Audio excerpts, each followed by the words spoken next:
This is Duke University.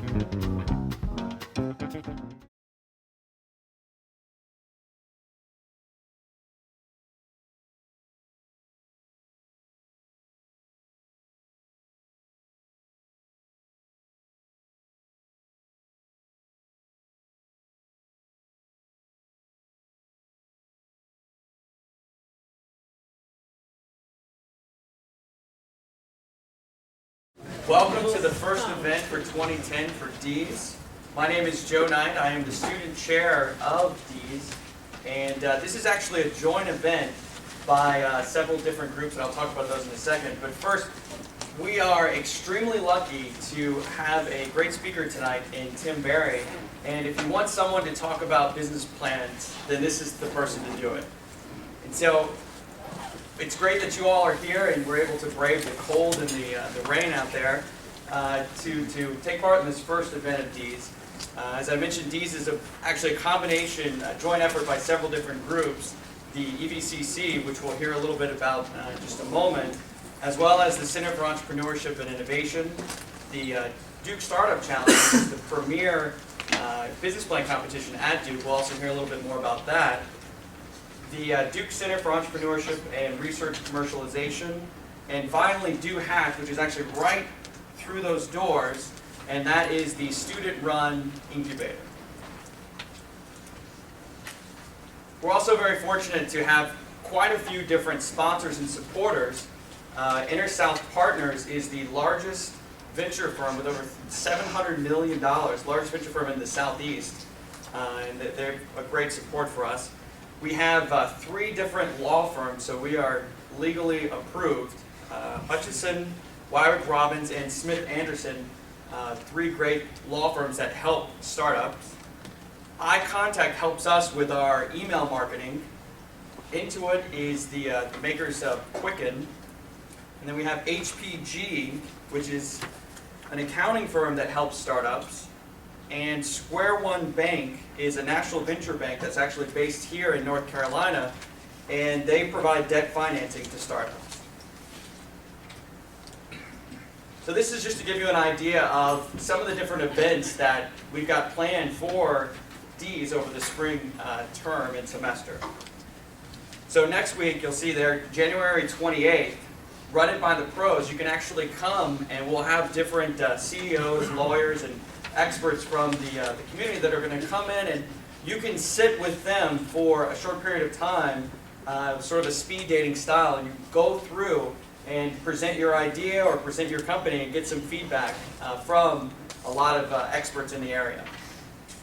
The next point is the February 10th, just a reminder that the executive summaries are due by 5 p.m. for the Duke Startup Challenge. Then we'll come back here to Tier on the 18th of February for a presentation of creating your startup financials. On the 24th, we'll have another series in Fuqua for strategies for raising money while you're still a student. And what that's going to be is we'll have a panel of several different people that will come and speak about their experiences. Most of them are people that were here at Duke and started something while they were here. And at the conclusion of that, we'll actually announce the semifinalists for the Duke Startup Challenge.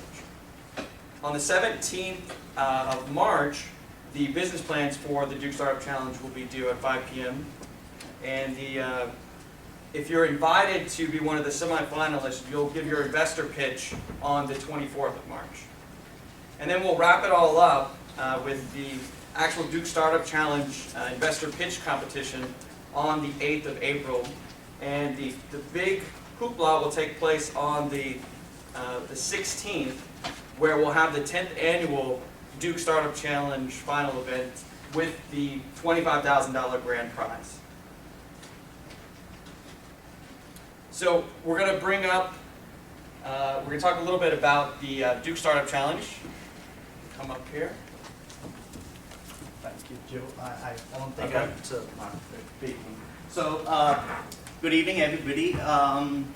Who here, just a show of hands for people that know what the Duke Startup Challenge is? That's fantastic. Well, for the some of you that do not know what it is, it's, as Joe said, it's the premier business plan competition. It's a Duke-wide competition, so teams from across schools participate. It's been running for the last 10 years, for every year, and we are in our 10th year this year, and we want to make it the biggest ever, biggest yet. Now, I'm Shalav Gupta. I am one of the co-presidents of the challenge this year.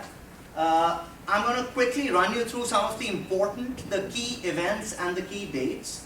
And, I'm going to tell you how to give yourselves a shot at the $25,000, right? So, the first key date is the executive summaries competition, which is the 10th of February. What an executive summary is a 2-page description of your business plan. Now there are instructions, there are guidelines on the website which you can go through. The website's www.dukestartupchallenge.org. I encourage you to do that. What happens then is that 5 semi-finalists, as Joe said, would advance to the next round, where they would submit a business plan, which would be a full-grown business plan, 10 to 15 pages, and would also deliver investor pitches to investors. Now, there are 7 tracks. 5 are functional, so they are industry specific. I might be blocking the slide here. 5 are industry specific, the top 5 there, and then 2 are special interest tracks, 1 each for women and undergraduate entrepreneurs. So 5 semi-finalists for each of the tracks, that makes it 35 semi-finalists. As I said, they would advance, present the full-blown business plan and the investor pitch, and we will select a winner and a runners-up for each of the tracks. So that would be 14 people selected, 7 winners and 7 runners-up for each of the tracks.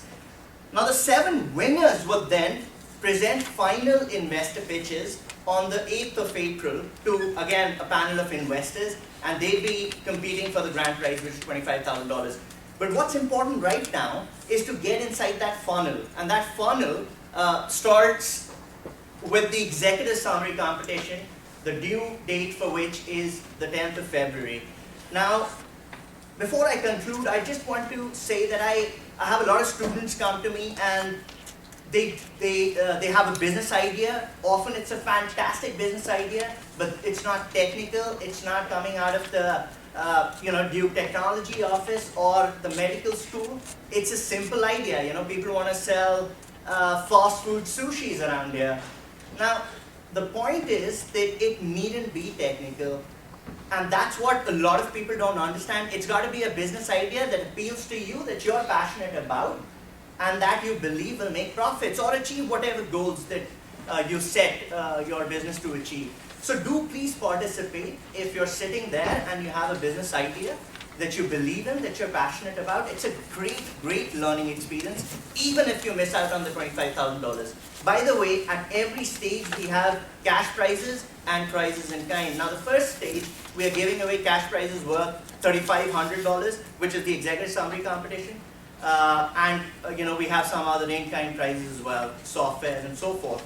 But I think the key is the learning experience. You go through the networks you build. Please do that. If you have any questions at all, you can go to the website or you can reach me, and we can even network after this event. Thank you very much for being here.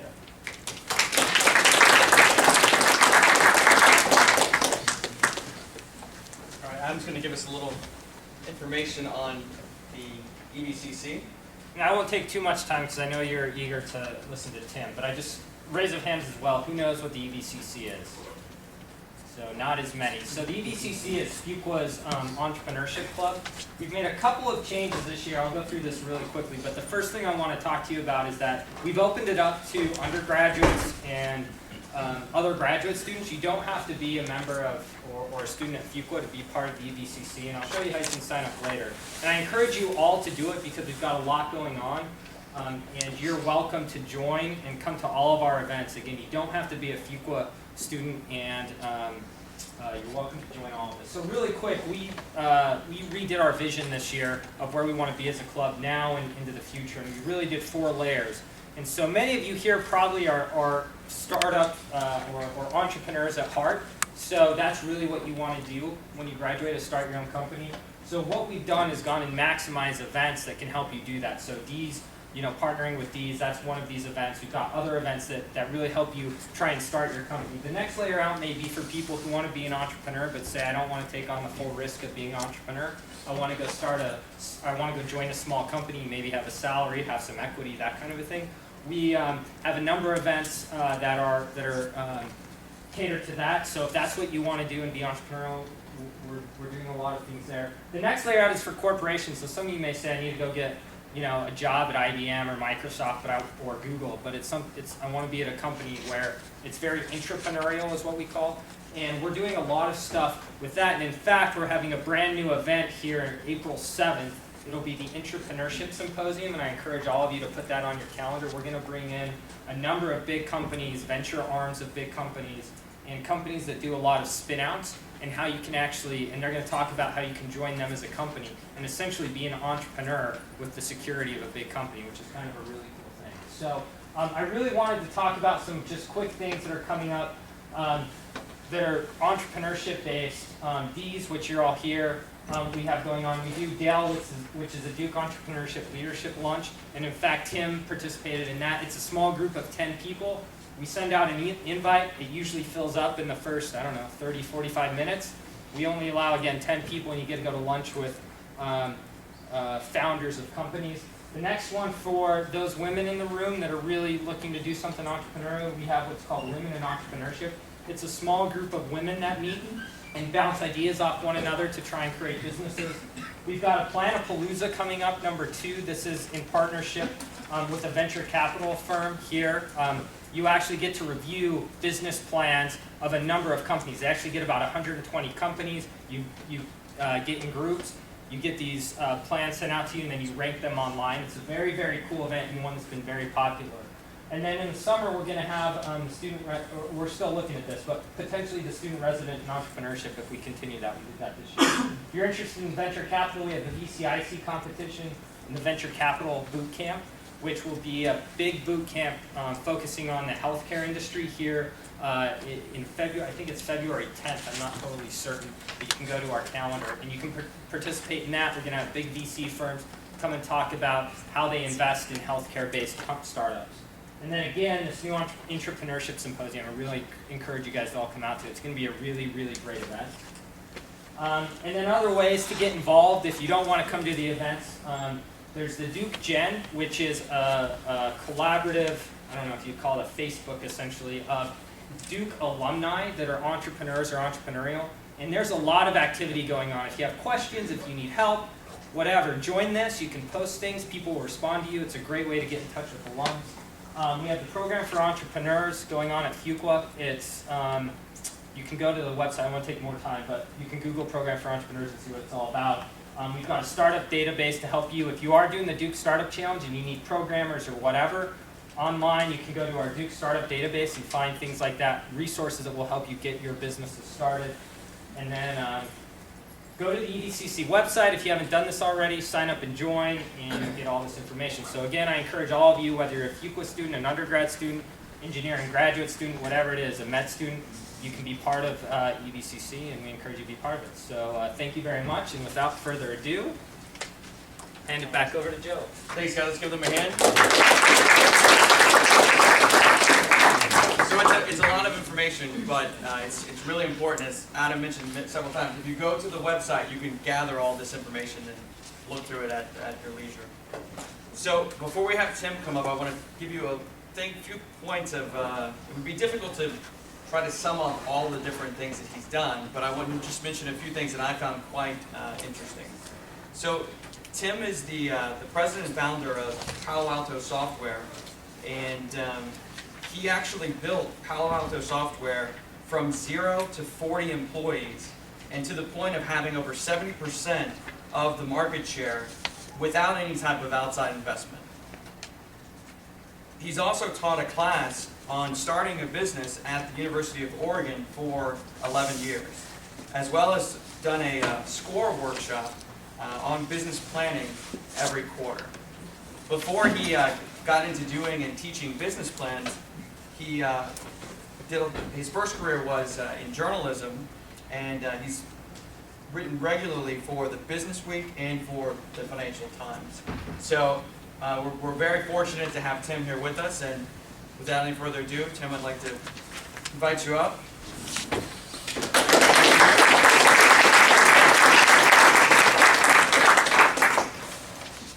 So let's see what we've got here in terms of this. That's the right one. Yeah.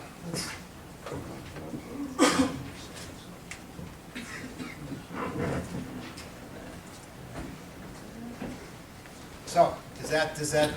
Let's do it on the collar in the middle here. Okay. Yeah.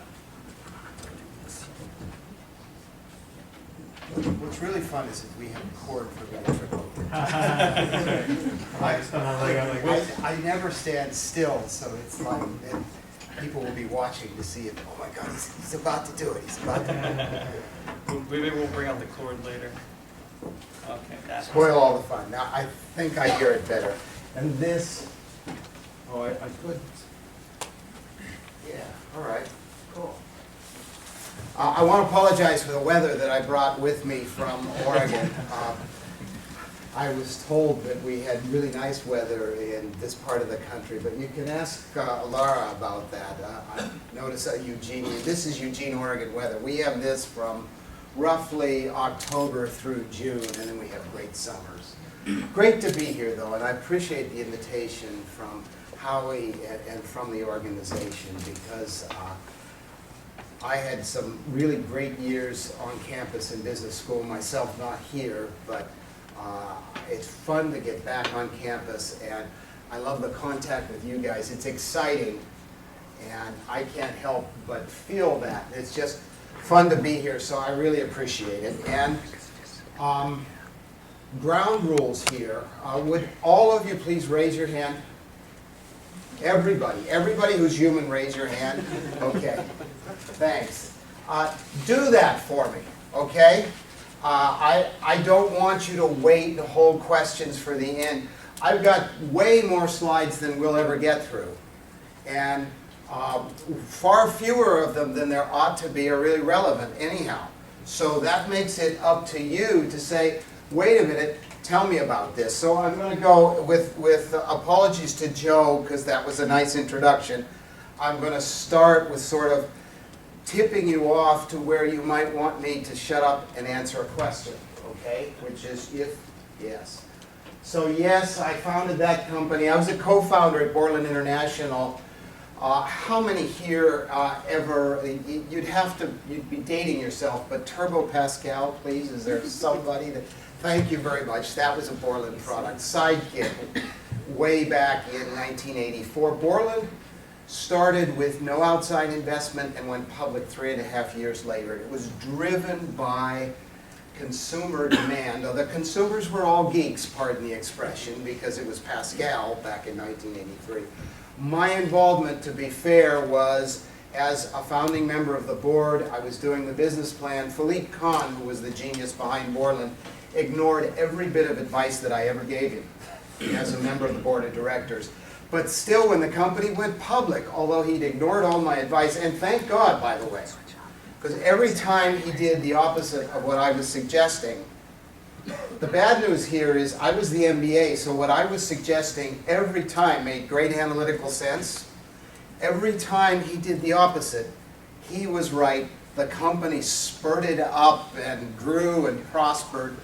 And so it was frustrating for me and my MBA ego, I will say, but in the end, when it went public, my shares had the same value as all the other shares.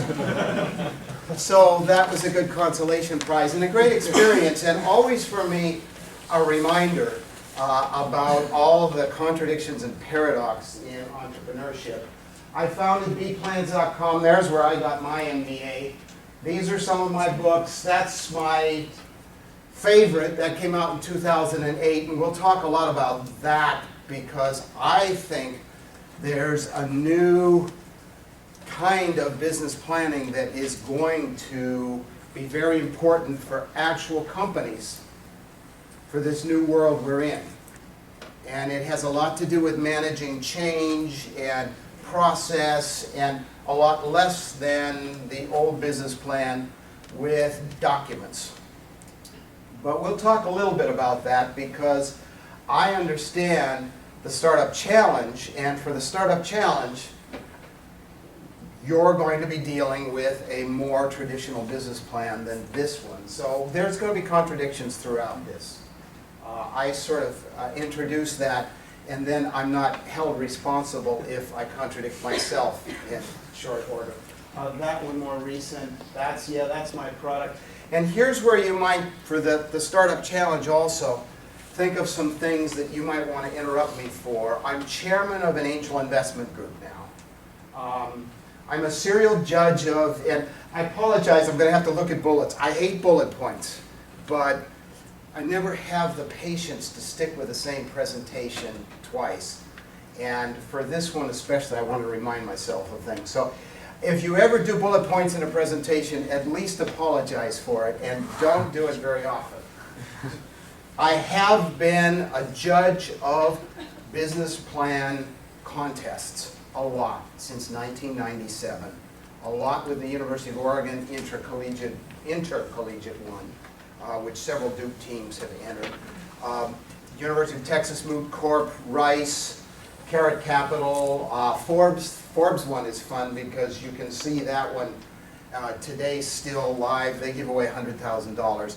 I like that, and I hope to be able to share with you. I have some viewpoints about what works for judges in a business plan contest. So what else have I got there? With that, between the Angel Investment Committee and the judging the venture competitions, I read a lot of plans. I've developed some cranky judge-type points of view on some things you ought to avoid. So I want to try to work those in. I have raised venture capital money and then bought them out again. So when I say, and I do say this in my writing, I built the company without outside investment. We actually took in Silicon Valley VCs in 1999 when we had stars in our, we bought the .com thing. You look for someone who can say, yeah, I was fooled. So we had a high value, we played that .com game, but we were a little bit late. The whole thing crashed, and so we bought them back out, which is sometimes an interesting story. We're not looking for an exit. In the case of Palo Alto Software, there's a second generation that's running the company now better than I ever did. And I think probably up there's something about bootstrapping too, because I live in a world in which I think in business schools we undervalue bootstrapping. We undervalue owning your own. We overvalue the goal, the prize, the winning the race is to get the investment. What I've seen in my years in business is this is sometimes as smart as the reality shows where they choose a spouse and then they end up married to somebody. It can be a relationship that doesn't work with an investor can be 1,000 times worse than a bad marriage. So I like sometimes to remind people that it's not just getting investment. You're better off on your own unless you're compatible with those investors and they're compatible with you. So you can drive. The point is, I've got too much for the time we have allotted, so I'm going to go fast, and I'm hoping you will occasionally put those hands up and say, but what about this, and make sure that I cover the topics that interest you. I can talk for days about business planning. I love business planning, but the problem is we don't have days. Number one here is business planning for the real world is no longer that classic that you see there. And we have a little bit of paradox in this room tonight because this is, however, the classic that you're going to be dealing with for the Startup Challenge. Although I hope, well, thanks to Howie and the committee or whatever, that you're not the guy. I've read that business plan several times, the one that he's so proud of there. See him?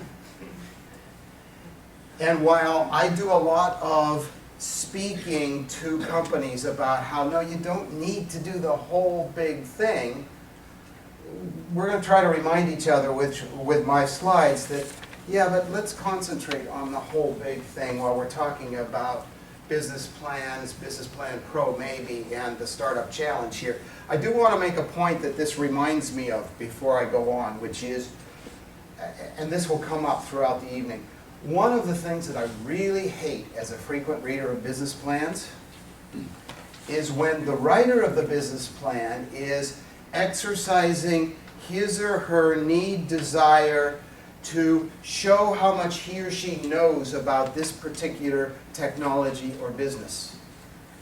The showing off element to the reader can be really annoying and kind of deflating of the plan. For example, specific example, you've got something that's medical technology. I'm a software guy, but web and CPU software. You've got medical technology. I get these plans where they're trying to convince me that their technology is the latest and greatest and it's wonderful. Which reminds me, there's a scene in the movie, Jerry Maguire, you know, where she says, "You had me at hello."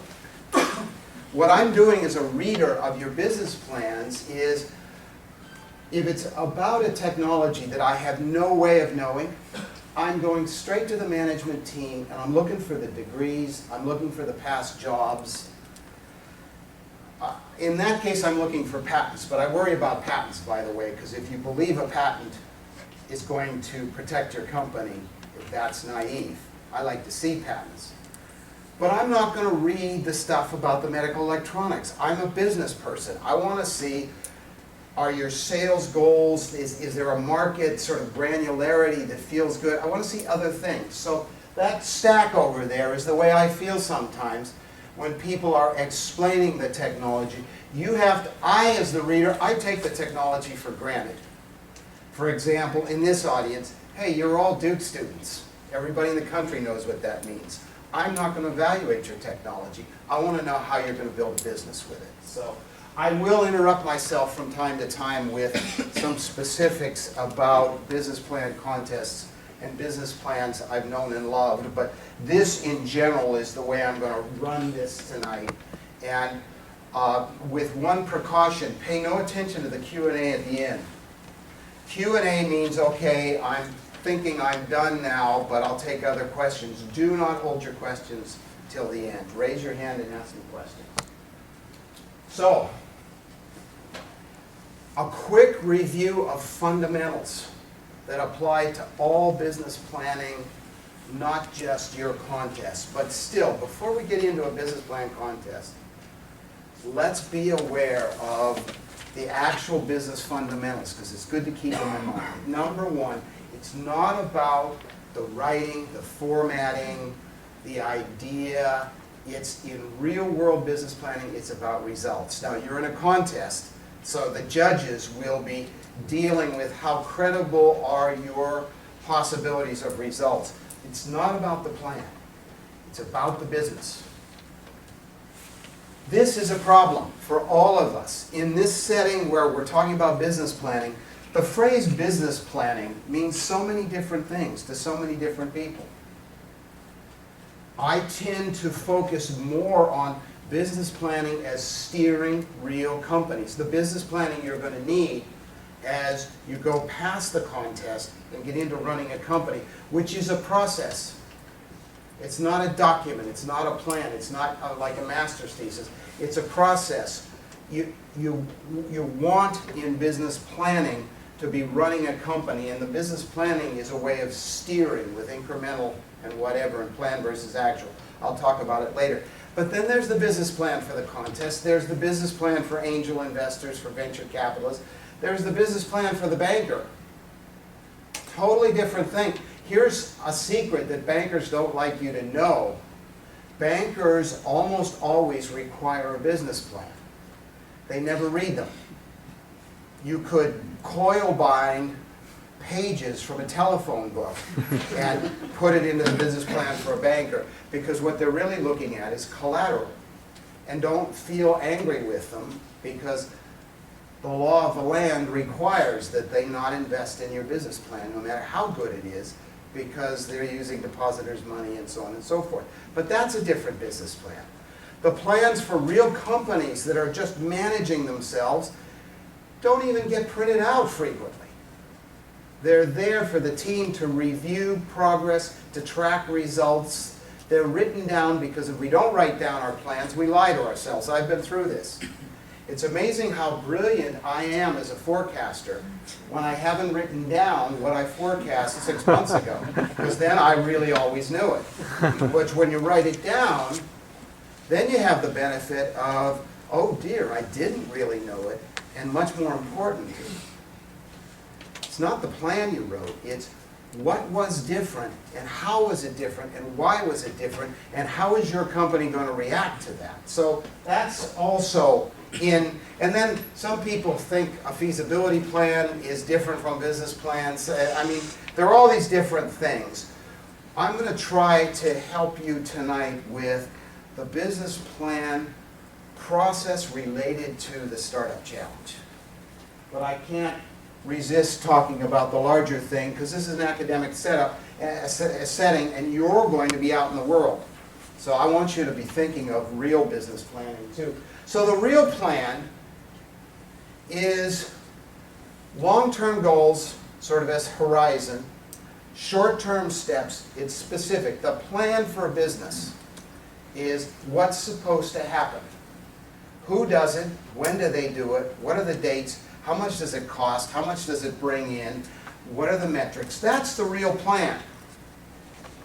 It's sort of there. One hopes it's written down somewhere where the people involved in implementing it can see it. But it's not a document. These various things you see there are outputs of that plan. And as you go through this, the process of the Startup Challenge, you're going to do several of them. They work together. So your business plan that you print out that day, which date was it? Siobhan? So yeah, Shalab, yeah. It's Shalab. the 10th of Feb that the executive summary is due, Okay, yes. but don't do the executive summary without starting some of the core concepts of the plan. You don't separate them. They're not separate documents. And that pitch that you do, it's, how many of you saw the movie Waterworld? They say Waterworld was filmed without a screenplay having been written first. How many of you liked the movie Waterworld? Not one hand goes up. Do I make my point? The business plan and the pitch presentation are very closely related. It's not instead of or whatever. And God help you if you actually succeed in the Startup Challenge and you get moving with a company and you've got sort of like, it conceptually reminds me of the old westerns that you see as sort of a joke where they have just the face of the buildings for filming, you know, and then the buildings come down. A summary without a plan and a pitch without a plan is like those fake buildings with just a face. What's going to happen if you have a great pitch and somebody says, yeah, but I think your head count is about half too big or twice too big or it should be whatever. I'm going to trip over my words here, but they want to change your head count. You don't just guess, because head count relates to your flow burn rate expenses, and that's related to your sales and your cost of sales. You have a business plan that may or may not be a document, but it's there somewhere, and when the pitch comes out, the pitch is a different medium, but it's summarizing the plan, and no pitch has ever generated a successful company. Pitch is a communications medium that starts the discussion, right? So you're going to have to change things. Well, you can't go pitching without a plan. And you can't really do a summary very well without having, you might not have, remember the plan isn't the finished documents, but you want the main components of what's going to happen. Or else you can't summarize. Your summary, I know it's 2 pages. I love summaries. I'm a frequent business plan reader. I always want there to be summaries. But you can't not have your numbers for sales and write a decent summary. You know, you can't summarize thin air. You have to have something. So all these various things are outputs of your plan. And your plan itself goes on, and I'm going to, is there a clock? It's not. Okay. I'll use the old-fashioned, sometimes these things happen, but that's okay. So that's redundant. It doesn't have to be a document. That's just a reminder. This, I think, is fairly important back in the real world. You will have all those modules done by the time the semifinalists present their plans. You'll have the whole plan done. You have to. That's the format for the competition. But in truth, you won't have to have them all done before you do that first summary or the pitch presentation. And you're going to think of them as related blocks, components.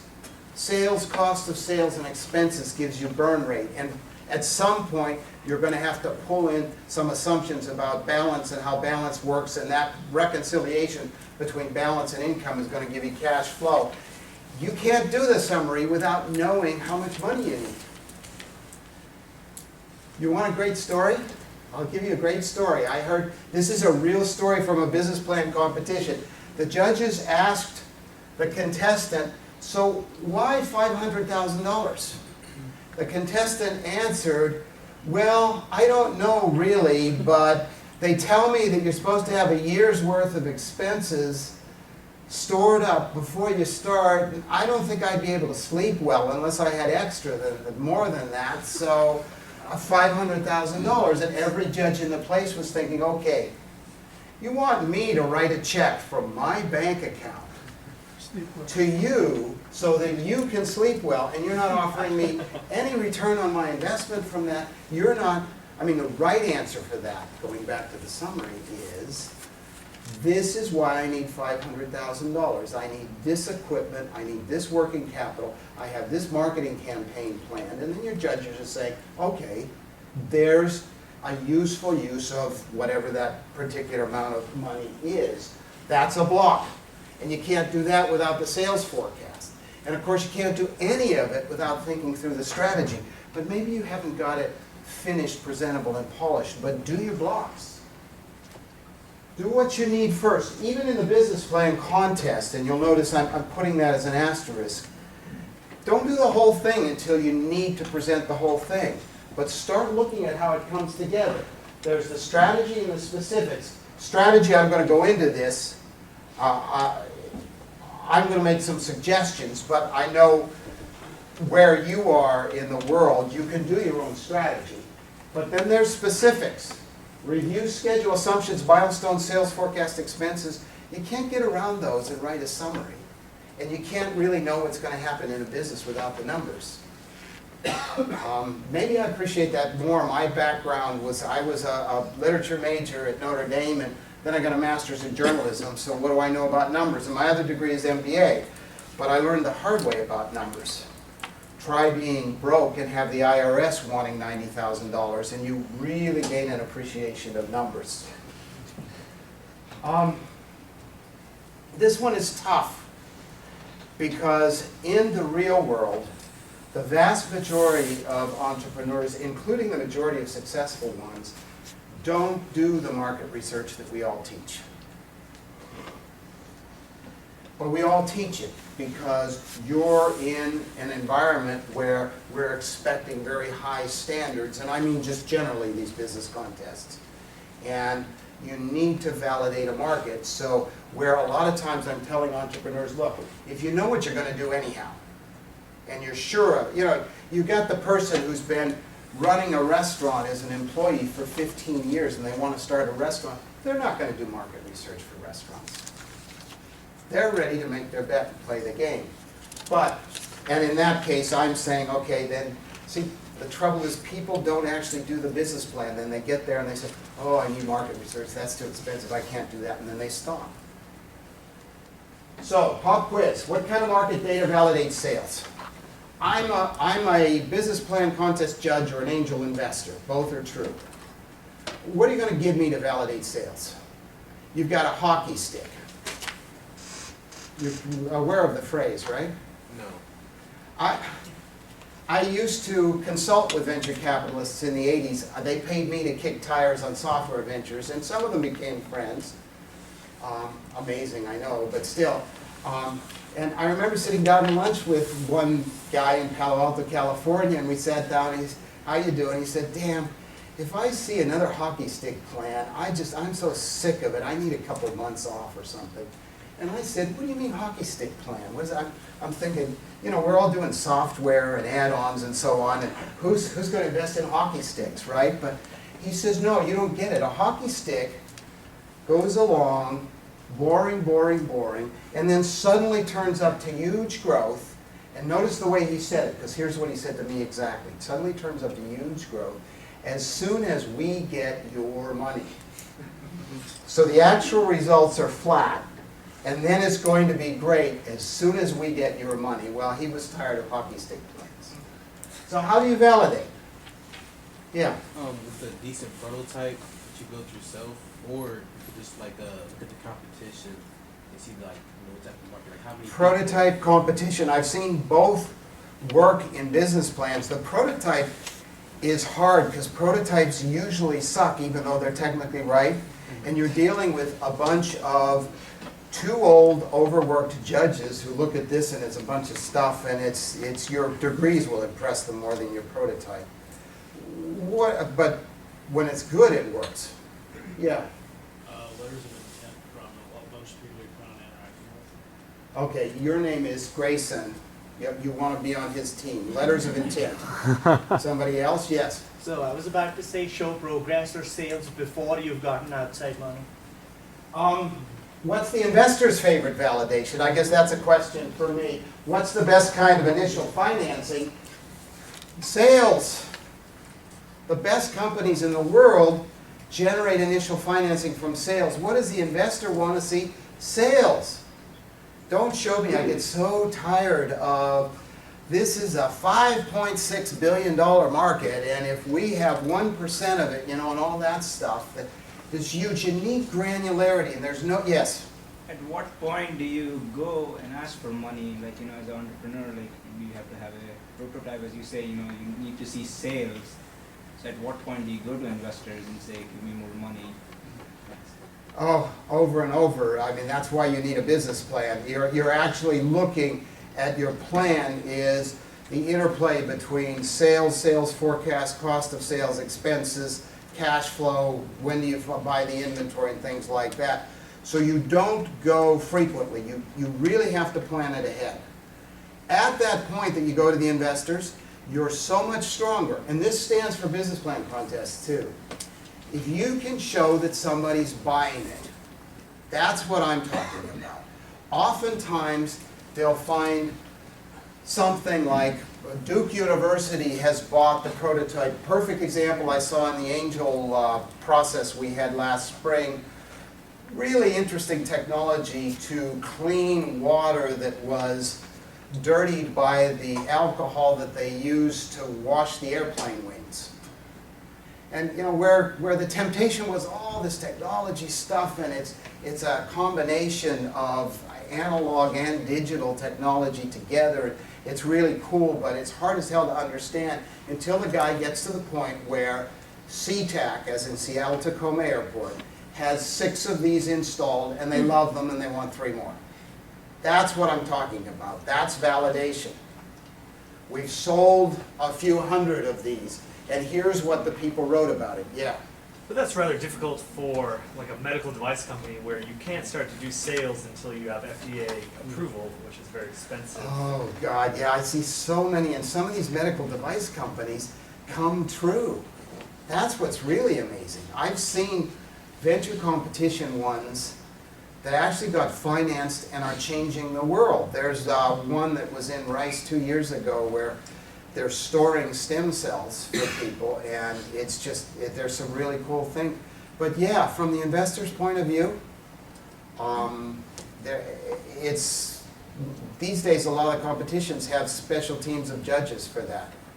Because yeah, the approvals and the years and the years and years, and then it turns out you're really looking for Johnson & Johnson to. Every business plan is unique.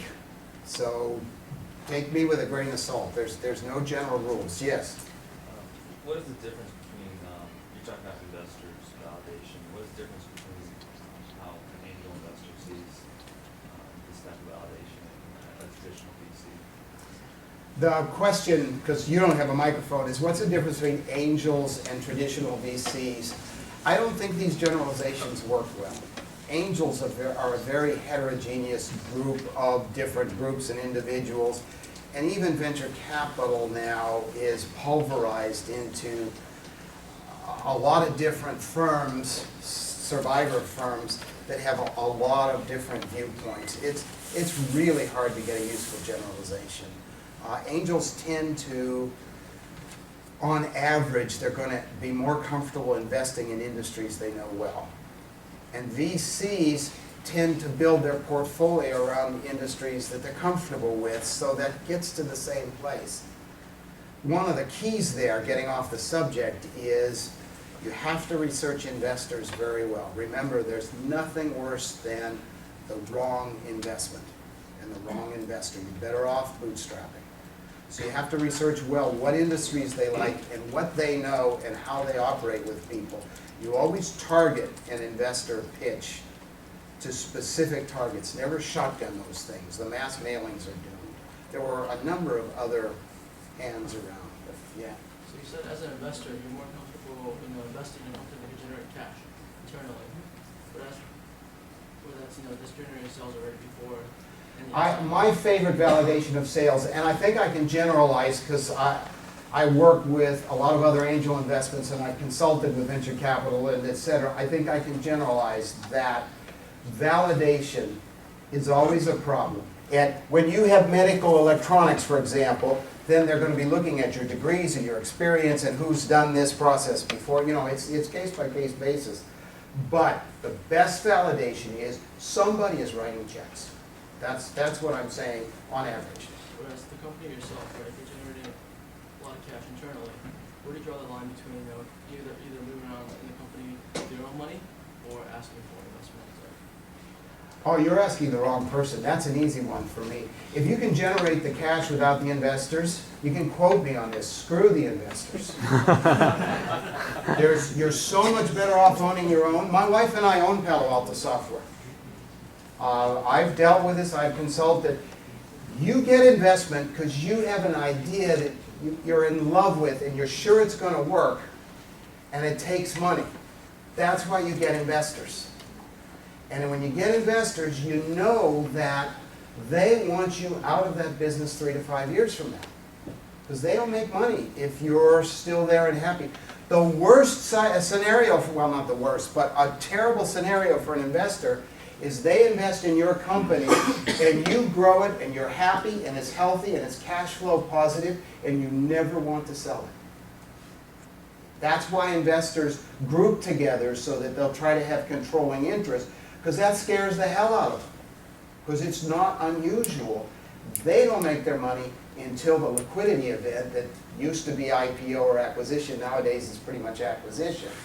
And that's the problem with investors. If you can do it yourself, that's way better, except there's a catch-22. There's a problem with that. You won't win the business plan competition. So the business plan competitions are set, and where are we for this one? Sort of the rules of the game in business plan competitions is the winner is the one that is the best investment from an investment point of view. That's the way they're always done, right or wrong. So that is right. So, but the winner gets to $25,000 and they can start their business. There's no sort of equity in exchange of that. Yeah. Oh yeah, I know, but the trouble is, see, you would have to be such a great liar.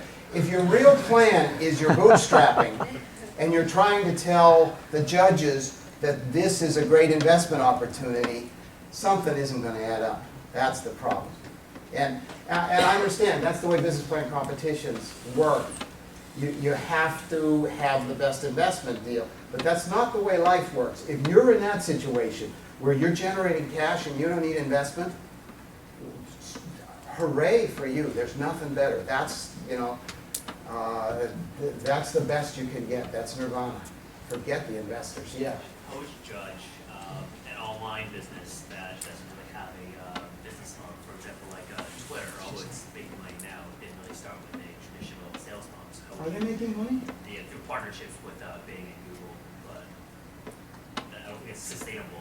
So. That's a fun question. So how, because I certainly was one of those who guessed wrong back in the late 90s. I certainly, the day that was days when we were valuing on eyeballs. But you have Twitter, and God, I'd love to have some Twitter. I don't care if they're not making money. They're going to at some point. And Facebook and things like that. If you can sell in an in a business plan competition that you're going to be one of those, everybody loves those. The problem is, I've never seen one in a business plan competition that was credible. You know, Facebook happened, Twitter happened. So you know that they happen. But the ones in the business plan competitions they always see are going to be the next Twitter or the next Facebook, you know, and that just doesn't fly. Whatever the next Twitter is, somebody's been working on it for 2 years now. I don't know what it is, and maybe you do, but most people don't. But they're already working on it, you know. And it won't. Nobody will realize it was the next Twitter until it becomes, and we will have forgotten Twitter by it. You know what I mean? Those things are so hard if you're onto one. So you've got a Mark Zuckerberg opportunity. Do it. Don't just do it. Don't worry about convincing judges. Just the VCs will love it. If you really have it, there will be VCs who will know it. You know, they all wish they invested in Google, and they all wish they invested in Twitter and Facebook. So that's a great situation, but it's hard as hell to prove. You'd have to have some demo that would just knock everybody's socks off or something. It could happen, you know, because Twitter happened and Facebook happened, but it's hard to imagine. Yeah. Before you said that VCs will want a business that will have an owner that want to sell in a couple years from now. Like, what if that VC had like a cut of the profit that the business produced?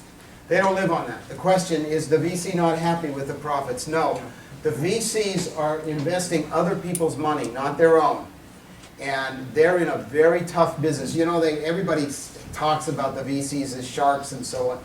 They're just doing their job. Their job is to take every dollar and make $20 out of it. And to do that, they have to take, every plan has to have a shooting chance of taking that dollar and making 100 out of it in 3 to 5 years. That's their job. That's why their funders, who are like insurance companies and very wealthy, entrust the money with them. And when you give your money to a venture capitalist to invest for you, you're going to pay him 2% per year or her just to hold your money and invest it.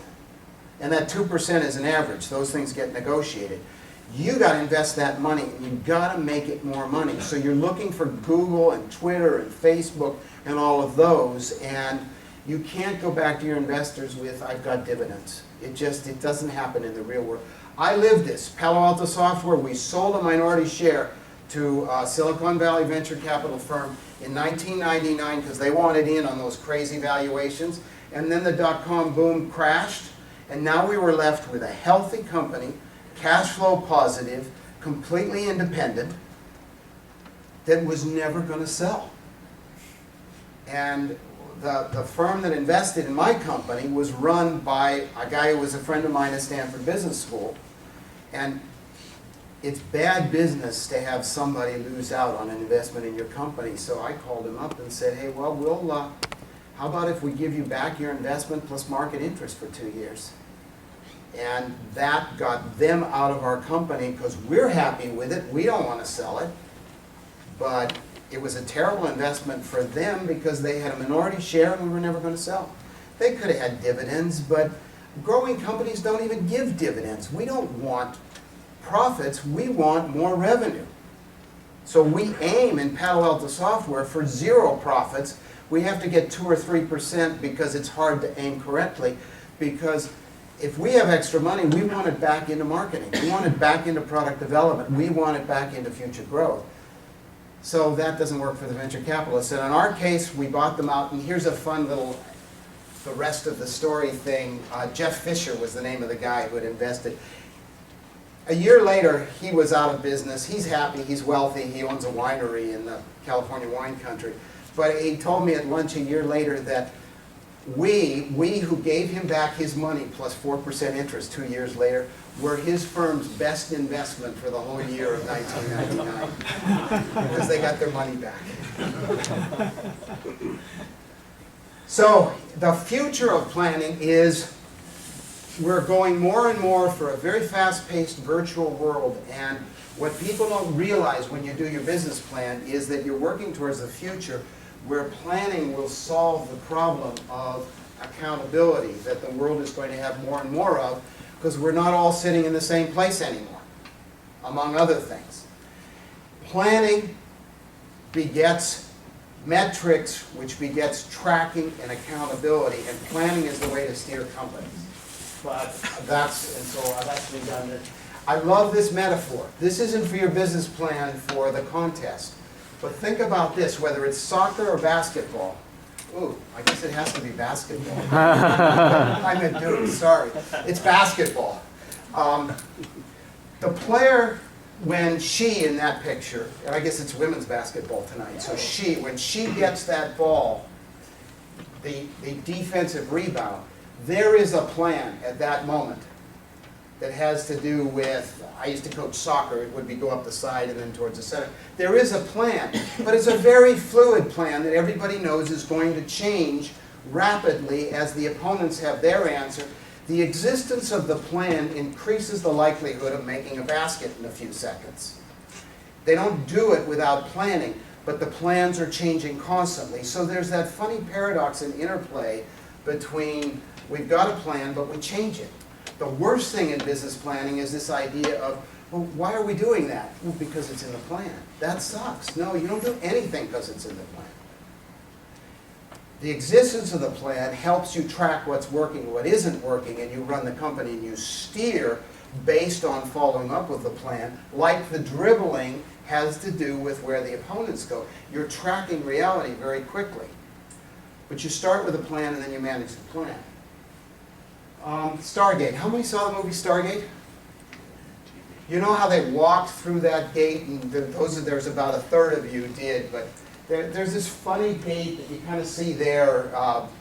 That's a copyright sensitive picture. I don't steal pictures, so that's not exactly the movie, but they walked through that thing into a different dimension, and it was a fun movie.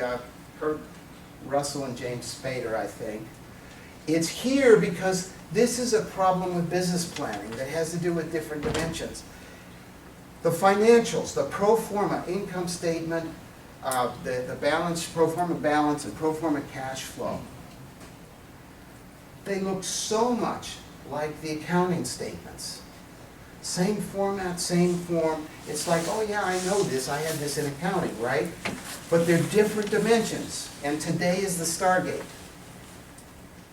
Accounting starts today and goes backward in time in ever-increasing detail, right? You zoom in on depreciation and boom, assets, when they were put, all of that. Planning, however, and this is important because it saves you a lot of stress. Planning starts today and goes forward into the future in ever-increasing aggregation. You do not guess your balance sheet 3 years from now by guessing the 12 different loans you're going to have and the 68 different assets that you're going to have in short-term assets, and then figure out what depreciation would have been. You would go insane. You guess your balance sheet 3 years from now by keeping it simple. And why are you guessing your balance sheet? Because you can't guess cash flow without managing the interplay between income statement and balance sheet. The difference is the cash flow. But you keep it simple. And there's a lot of places where you keep it simple.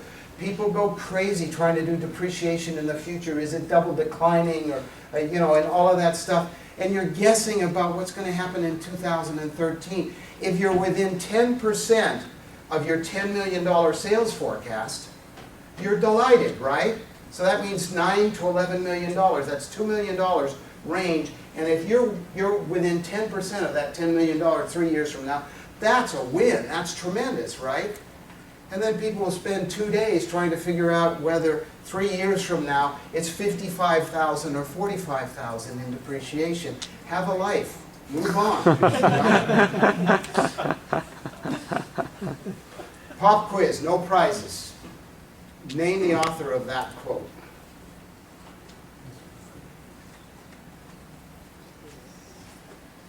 Oh dear, and it's already 8 o'clock. Tim Berry. And I thank you for that. No, not Tim Berry. I've totally blown the time here, but I told you to ask me questions, so that's okay.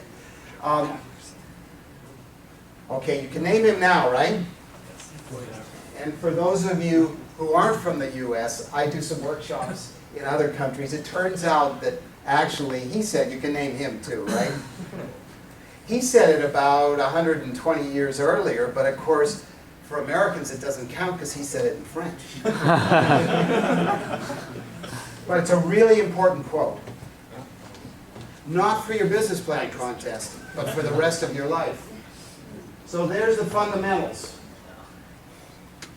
The reason for this chicken and egg thing is to try and get the idea that there are 3 things enmeshed. They aren't sequential, but they all relate to each other. And as far as I'm concerned, strategy can be simplified down to identity, market, and focus all mixed up. Now, your MBAs, you can talk strategy for hours, but this is a simplification that I like. It starts out with looking at your organization as if you could realistically look in the mirror and see what are your strengths and weaknesses. What are you good at? How are you different? You know, when we look at the mirror, different people have different levels of saying, you know, everybody sees themselves too fat, too thin, too old, too young, whatever. But you have to look at your business accurately and see, because every business is different. You know, even the left-handed gardeners in the Northwest Temperate Zone, each one is different from each other one. And you have to get there, how you're different. That's something I want to see in a business plan every time. There's no standard best practice for any kind of business. Every business has its differences. There's also a total lack of credibility. One of the biggest problems I see in these business plans is you want to do everything. So if you look at that sign, domain expertise, what is it? We will match segment expertise, technical excellence, and we will match prices. It's not credible. I don't believe it. I see way too many business plans. They're going to have the lowest price and the best product. You know, doesn't happen. And they're going to provide excellent customer service, but they're spending about 20% less on running overhead costs and personnel than all the competitors. Doesn't happen. You know, there's this balance in all these things, and one measure of a good business plan is credibility that comes together, and then you're pushing on some things, and you can see it in the financials, and you're weak on other things, and you're working on it, but you don't try to do everything for everybody. We'll skip that for a time because that's kind of redundant. Every company has its specific keys to success. And let's go to this one that I missed. Did you have a question? Yes. How you do market search in proper way? How do you do market search in a proper way? It's so hard to generalize. I look for points of credibility. I look for granularity in the numbers. More than research, I look for something that I can kick the tires. So, for example, it's hard to give examples because this is so case by case, but if you've got a web company or you've got web marketing, I'm going to try to take apart your strategy for SEO and pay per click, and I'm going to try to figure out what your conversion rates are, and if they're not realistic, then I don't believe you. That's not market research, that's granularity. It goes back to another way to validate sales. I personally want to have the basic numbers, the questions that I'll ask as somebody. I spent 3 years with Creative Strategies doing market research, so I want to know the basic numbers. How many people are in this? How many people bought this kind of stuff last year? I want to know those basic numbers, but that's not going to satisfy me unless you can show me how you're going to reach some specific target segment. And I will say with this slide in the background, I want you to be able to explain who you're not selling to and why. And then you've got the market research. Divide people into segments. Segmentation is fun, creative, fascinating, and really strategic, but it's hard to generalize.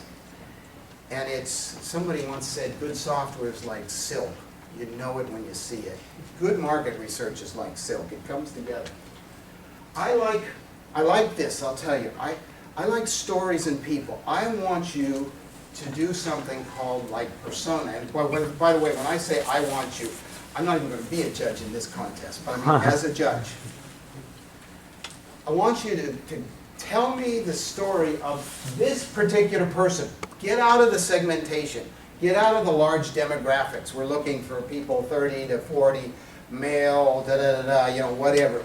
And give me Ralph or Tony and explain to me what Ralph or Tony does for a living, how he gets to his office every day, what he reads, what websites he likes. I want you to know this person, and it's a hypothetical person. I'm not talking about a real person. I'm talking about when you give a person a name and a gender and a family situation and a career and a commuting pattern and likes and dislikes, then suddenly you can figure out whether he or she are going to be wearing Birkenstocks or wingtips, you know? It sort of all flows together. That kind of granularity makes much more of an impression on me in my reading of a business plan than too many numbers, although I do want to know how many of him there are, you know. And people don't tell this story. I want to know why I was involved with my son in something called Amiglia that was totally blown away by Flickr, as it turned out, but we were looking at a family-specific photo site with some tree stuff done in Flash and so on. And so we went through why the grandmother would, and we gave her a name, or why the father of 3 young kids and so on. You tell the story about how somebody has this need, and you solve it. And then all the big plan text about the medical electronics or whatever go away. When you get, I mean, they become unnecessary. You can tell the need. And obviously, I mean, we don't have time for this. You know this. It's not, I'm feeding people. The value that the $25 sushi dinner serves is so completely different from the other one. It's amazing how many marketing plans just generalize like that. The more it's focused, the more believable it is.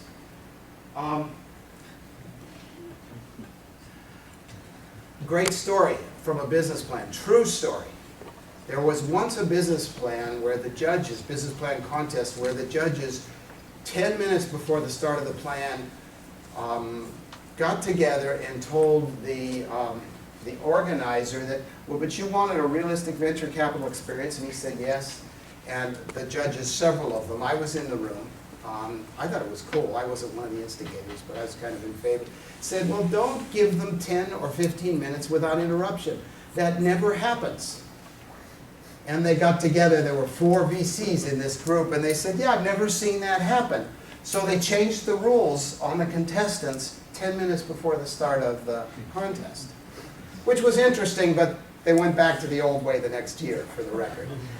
The story that comes up is, so this guy who came from San Diego is talking about how his group is going to introduce fish tacos in Baton Rouge.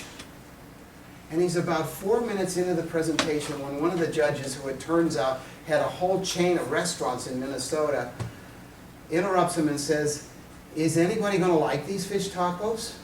And the guy just stops dead in his tracks and, well, everybody likes them, you know? But then he's from San Diego. This is Baton Rouge. And the judge presses, seriously, how do you know? Have you tested this? This goes back to your market research question, too. Have you tested this? And there was sort of like stunned silence. And he said, here's what you do. You cook up a batch of 50 of these fish tacos, and you get a tray of them, and you go to the main square in Baton Rouge, and you give them away. And so that started to make sense. And what really killed the poor guy was he paused only briefly and then added, and then you count how many are in the garbage cans in all 4 directions. Then you know whether or not people want these things. the point of this thing is credibility has to do with knowing in your strategy what you're not doing and who you're not serving. And it's like great sculpture starts with a block of stone and then they cut around it. You know? Michelangelo's David, the folklore is that there was a huge crack in that block of marble, and that's why he has that particular position of his arm, because they cut around it. Strategy does the same thing. It's what's left over. So this one, that's from 30-some years of doing this.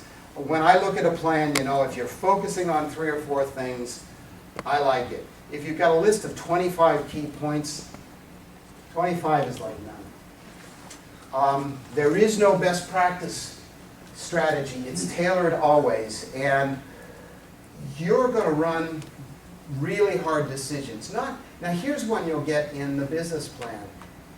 Competition mode. If you're successful, you will have gone through summary, pitch, and plan. Is that right? Yeah.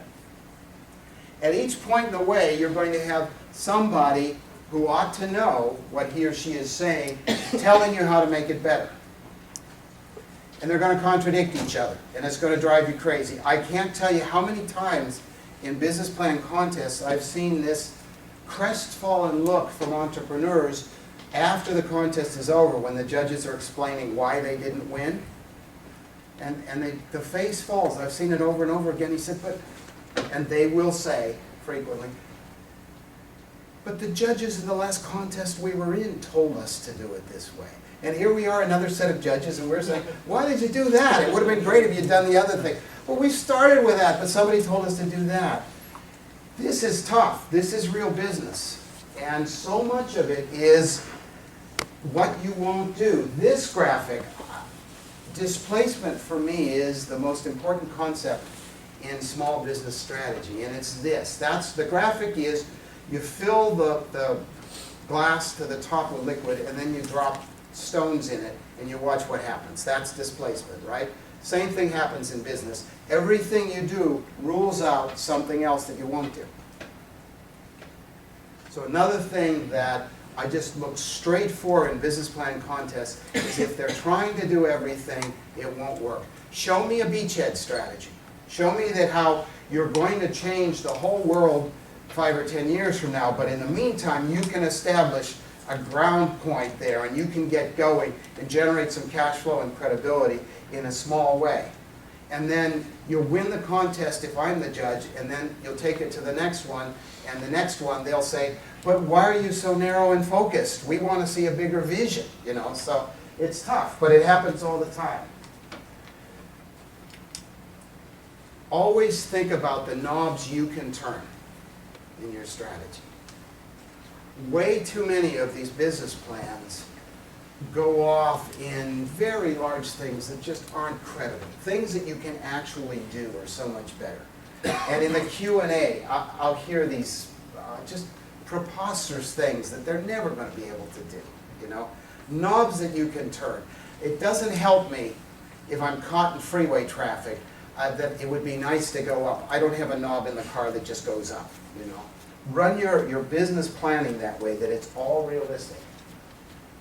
So, I won't take much time. I'll give you 30 seconds to come up. Someone you all know. Another very important quote. And your 30 seconds are up. There you go. But I'll pause there for that quote. And I'm going to go very quickly through this. This is for others. Assumptions. Assumptions generate credibility for me in the sales forecast. Granularity. It's more valuable to me than the market research. I want to see what the assumptions are, PPC, things like that. If it's a restaurant, I want to know how many tables you have and how many chairs. And if you're boring, I'm going to start counting up how many meals that means you can serve on a day, and then I'll multiply it by 30 and figure out whether or not your sales forecast makes any sense. I like that granularity. Another thing I'll do, almost always with a business plan, is I'll go look for the industry statistics So, for example, I was working the other day on one. Because of that, I happen to know that the industry average for sports equipment retailing is a 34% gross margin. Okay? This is find-outable. I can find that out if there's wireless in the site where you're doing your presentation before you finish your presentation. If you want a real trick, you've all got Business Plan Pro in some way or another. I mean, I'm not sure exactly if that's true, but most of it. Go to the ratios table and use the wizard. You can get those numbers right in the ratios table for 9,000 different industry sizes and so on. It's not that you match the numbers. It's not that, okay, because the industry database says that sports equipment retailing is 34% gross margin, you can't have 35%. But you've got to know what it is so you can be different. We're going to be different because of X, Y. And here's another one while I'm on that subject, another sort of pet peeve. How many times have I seen people come up with completely unrealistic profitability showing judges in a business plan contest, and the irony is they're proud of it. This is a true story. I saw a group of MBA students, I won't name the institution. I saw a group of MBA students that were producing a 65% net, well, it was pre-tax income on sales. 65%. Now, you name me an industry that does on average more than 10% on sales, and we'll all go invest there. So here we are at 65% projected pre-tax earnings on sales, and they're proud of it. And I'm thinking, well, yeah, you haven't done your numbers, and it gets worse. Because that particular business was about some services for parents of children who had autism. Now start thinking about the ramifications of, you've got totally unrealistic profitability, and you're serving parents of children with autism. I mean, what's wrong with this picture? That's an extreme case. Always think about your profit. It is not good in a venture competition to have unusually high profitability. You're a great startup, you have something new, you can generate 20 and 25% for a while if it's really different. We all know you can. But know that that's unusual, and don't go with these super high gross margins and super high earnings before taxes. It doesn't make you look good, it makes you look like you don't know the industry. Oh, shoot, I'll skip that. And this one is really hard. In angel investment in VCs, they want to know concrete, specific milestones of what's going to happen when so they can track it. For your competition, it's harder to do. We'll go through that, you know that. You don't necessarily have forecasts for recent past. Oh, this one I want to mention, and I am closing up because I know it's now 8:15. I could go on forever, but I won't. Don't do the thing about we're more entrepreneurial than everybody else because we're working for free and we're proud of it. That you'll get some judges who like that. Most judges think like I do, which is, hey, I want a business. Whether it's a venture competition or angel investment, I want a business. And a business doesn't last if it can't support itself. And I realize people have places to go, so not to worry. Show your actual value on the salary tables. Don't inflate it, because you'll kill the plan if you've got just the sweetest job in the world and it's, the investors are supposed to pay for it. On the other hand, though, it's not impressive that you're going to work for free because it doesn't last, and it means the business can't support itself.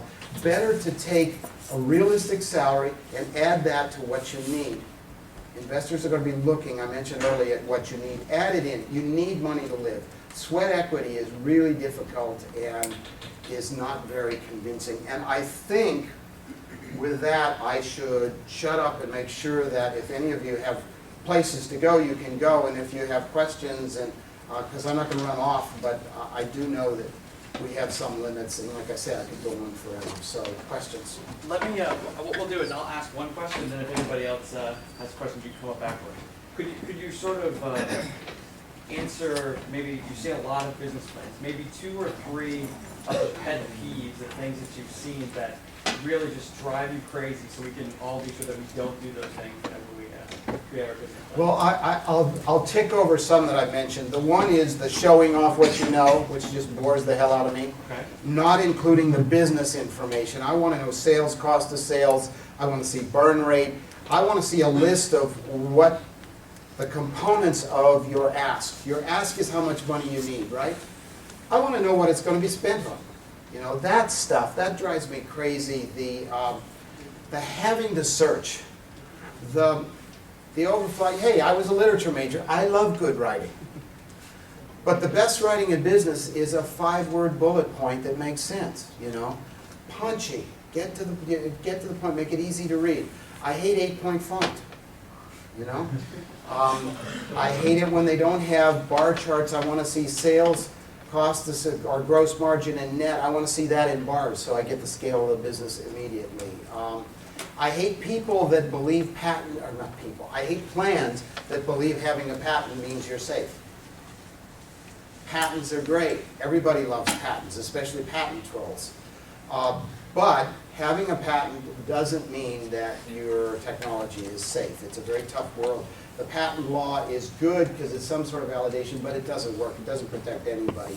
Lawyers protect people from infringement, and that's one. Pretty good. All right, well, let's give Tim a big round of applause.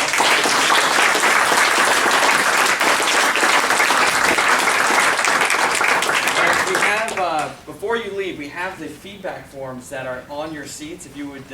On the back of the packet. On the back, at the last page, it should be. Take a couple minutes, fill that out. We'll be down here, and once you fill out the form, come down here and speak with us. Thanks again for coming. And if you have something you wanted to take up online, I'm not rushing off right now, so I'll hang around for a while. Yeah, exactly.